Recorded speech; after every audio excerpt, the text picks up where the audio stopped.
Assalamualaikum warahmatullahi wabarakatuh. Perkenalkan, saya Wati Safriani Bancin, Prodi FAI. Saya akan membahas mata kuliah Ibu Sabarita Banuriang, yang dimana saya mempunyai makalah yang berjudul Pengertian Sa'aduz Zariyah, Dasar Hukum, Syarat dan Rukun serta Kehujahannya, yang dimana saya menerjemahkan sedikit dalam pendahuluan saya, yaitu dalam perjalanan sejarah Islam, para ulama mengembangkan berbagai teori, metode dan prinsip hukum yang sebelumnya tidak dirumuskan secara sistematis baik dalam Al-Quran maupun As-Sunnah. Upaya para ulama tersebut berkaitan dengan tuntutan realitas sosial semakin hari semakin kompleks, yaitu antara metode penetapan hukum yang dikembangkan para ulama adalah Sadd Az-Zariyah. Metode Sadd Az-Zariyah merupakan upaya preventif agar tidak terjadi sesuatu yang menimbulkan dampak negatif. Metode hukum ini merupakan salah satu bentuk kekayaan khazanah intelektual Islam yang sepanjang pengetahuan penulis tidak memiliki oleh agama-agama lain. Selain itu, Islam tidak ada agama yang memiliki sistem hukum yang dokumentasinya dengan baik dan berbagai yang sedemikian banyak. Hukum dan tidak hanya mengatur tentang perilaku manusia yang sudah dilakukan, tapi yang juga belum dilakukan. Hal ini merupakan berarti bahwa hukum Islam cenderung menegakkan kebebasan manusia.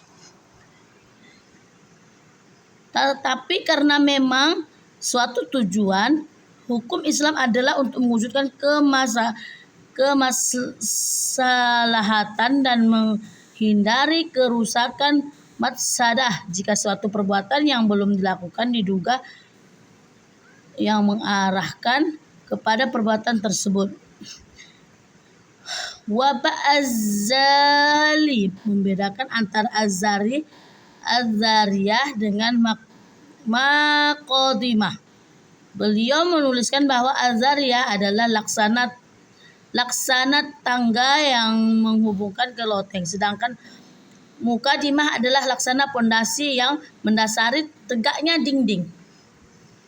Dengan demikian, Az-Zariyah dititik diberatkan kepada bahwa ia sekedar sarana dan jalankan untuk mengantarkan kepada perbuatan tertentu yang tujuannya ialah bisa menjadi suatu perbuatan terpisah yang terdiri dari sendiri, di mana rumusan masalah adalah pengertian apakah yang dimaksud dengan Sa'aduz Zariyah, apa dasar hukum Sadd Az-Zariyah, yang ketiga apa saja macam-macam Sa'aduz Zariyah. Di sini saya akan membahas yaitu definisi Sadd Az-Zariyah, di mana yang dimaksud dengan secara etimologi Sadd Az-Zariyah berasal dari kata sad dan zariyah. Kata sad yaitu adalah merupakan bentuk fas yang terdiri dari dua kata, yaitu sad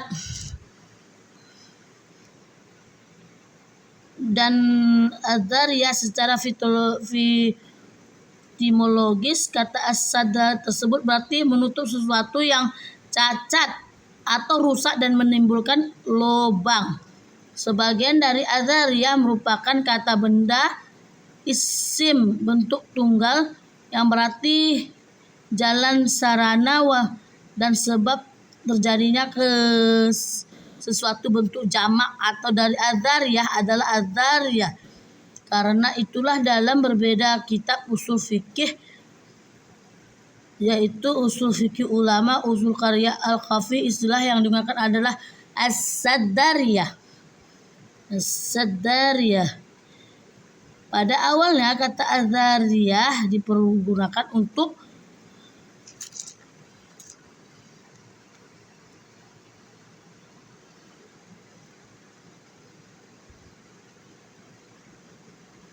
yaitu untuk bentuk bahkan untuk tunggal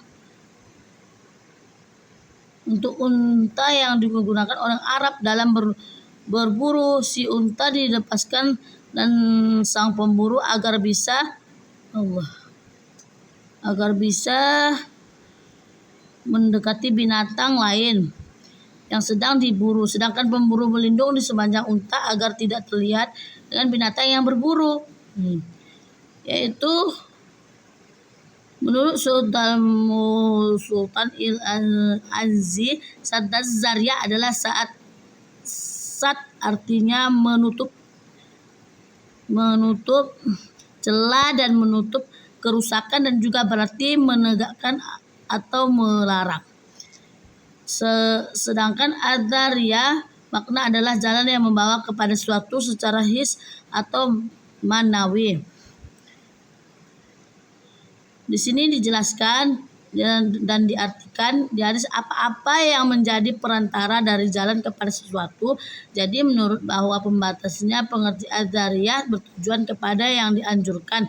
Oleh sebab itu menurutnya pengertiannya Zariyah lebih baik dikemukakan yang bersifat umum, sehingga Zariyah mengandung dua pengertian. Yang dilarang disebut Sadd Zariyah, yang dituntut untuk dilaksanakan disebut Fat al-Dariyah.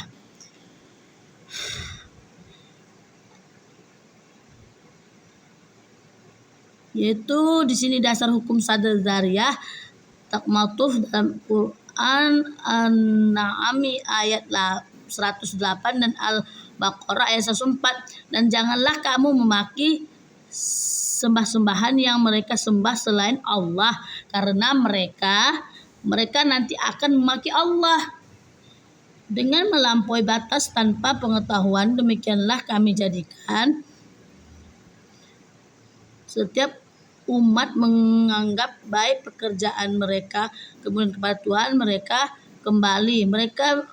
Lalu dia memberitahukan kepada mereka apa yang didahulukan mereka kerjakan. Quran surah An-Na'am ayat 108. Ayat di atas mencaci maki Tuhan atau sembahan agama lain adalah Ad-Dariyah yang menimbulkan adanya sesuatu masadah yang dilarang, yaitu mencaci maki Tuhan sesuai dengan teori psikologi makeshift defense. Orang yang Tuhannya dicaci kemungkinan dan membalas mencaci Tuhan yang diyakini terjadi. Maka larangan mencaci maki Tuhan agama lain merupakan tindakan preventif. Hai orang-orang yang beriman, janganlah kamu katakan kepada Muhammad ra'ina, tetapi katakanlah unzuhuma, dan dengarlah. Dan bagi orang yang kafir siksaan yang pedih.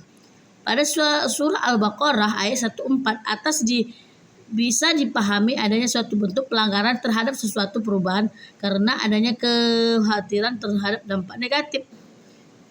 Dari Abdullah bin Ar-Rahab, ia berkata, Rasulullah SAW bersabda, termasuk antara dosa besar seorang lelaki melaknat kedua orang tuanya. Beliau kemudian ditanya, bagaimana orang yang lelaki melaknat kedua orang tuanya? Beliau menjawab, seorang lelaki mencaci maki ayah orang lain, kemudian orang lain mencaci maki itu pun membalas mencaci maki ayah dan ibu kedua lelaki tersebut. Hadis ini dijadikan oleh Imam Syafi'i sebagai salah satu dasar hukum bagi konsep Sadd Zariyah. Berdasarkan hadis tersebut, menurut tokoh dan fikih dari Spanyol itu dugaan jahan bisa digunakan sebagai dasar penetapan hukum dalam konteks Sadd Zariyah. Kedudukan Sadd Zariyah sebagaimana halnya dengan kisas dilihat dari aspek aplikasi Sadd Zariyah merupakan salah satu metode pengembalian keputusan hukum. Dalam Islam,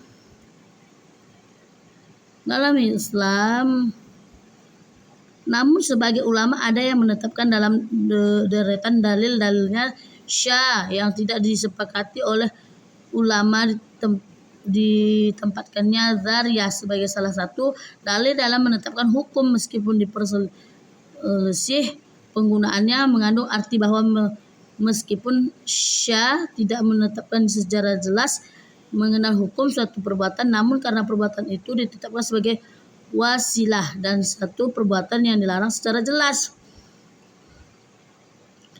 yaitu dasar hukum syariah. Dasar hukum syariah ditemukan Quran surah 81, kedudukan Az-Zariyah.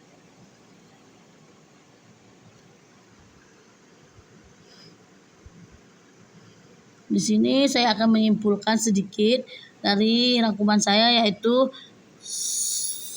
Sadul Az-Zariyah adalah berbagai pandangan di atas bisa dipahami bahwa Sa'ad Az-Zariyah adalah menetapkan hukum larangan atau suatu perbuatan tertentu yang didasarkan diperbolehkan maupun dilarang untuk mencegah terjadinya perbuatan yang lain dilarang.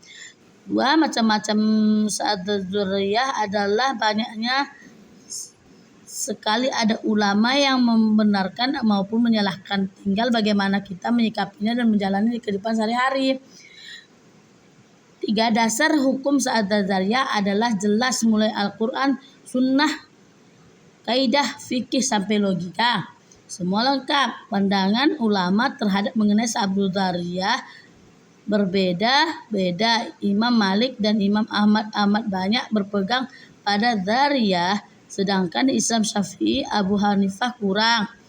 Yang kelima, banyak sekali kasus sehari-hari yang sebenarnya merupakan salah satu contoh kasus Sadul Az-Zariyah. Hanya saya karena istilahnya yang kurang populer sehingga masyarakat kurang memahaminya dan tidak menggunakannya. Sekian dan terima kasih. Kalau ada kata saya yang kurang bagus, saya mohon maaf. Assalamualaikum warahmatullahi wabarakatuh.